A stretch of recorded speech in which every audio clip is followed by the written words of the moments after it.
صباح الجمال، صباح الربيع، صباح تاني يوم شم النسيم. طب امبارح ما كنتش في مدينتي الصبح عشان اصور.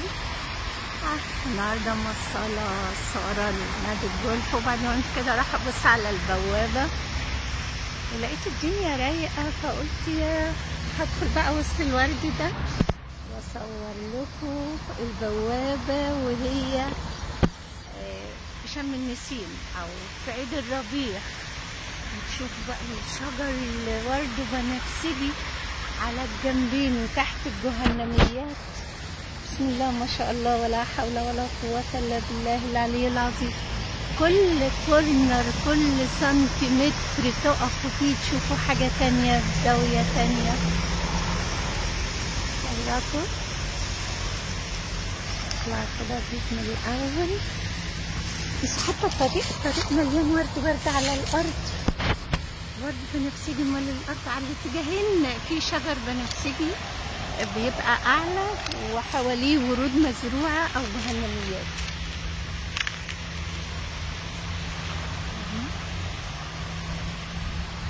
لقطات سريعه معرفش، يمكن تطلع في دماغي ما اروحش لا لازم اروح الاوبن اير عشان اجيب النضاره.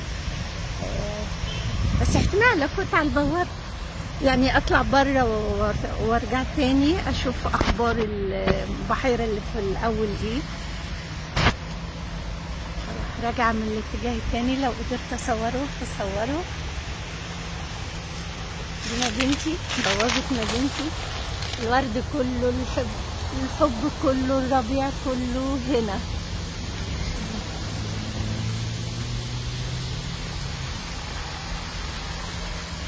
صار عايزه فستان بورد، بس ما كنتش عامله حسابي خالص ان انا هفوت في الاتجاه ده. المفروض كنت اطلع من اتجاه تاني، بس نصيب ونصيبكم. تشوفوا الجمال، تشوفوا الربيع، تشوفوا الزهر، تشوفوا مدينتي، تشوفوا الخير كله. يوم سعيد على الجنة، في عصفور الجنة وحاجات تانية الناحية التانية، بس حتى انا صعب ادخل، مش لابسة كوتشي كمان. هنيجي بإذن الله، لو لنا عمر هنصور كتير ونشوف ورود كتير ونقول كلام كتير. اجيب لكم شلال المية. مش عارفة طبعا الشمس في وشي، مش شايفة اذا كانت باينة ولا لا، بس اغلب الزمن هتكون باينة.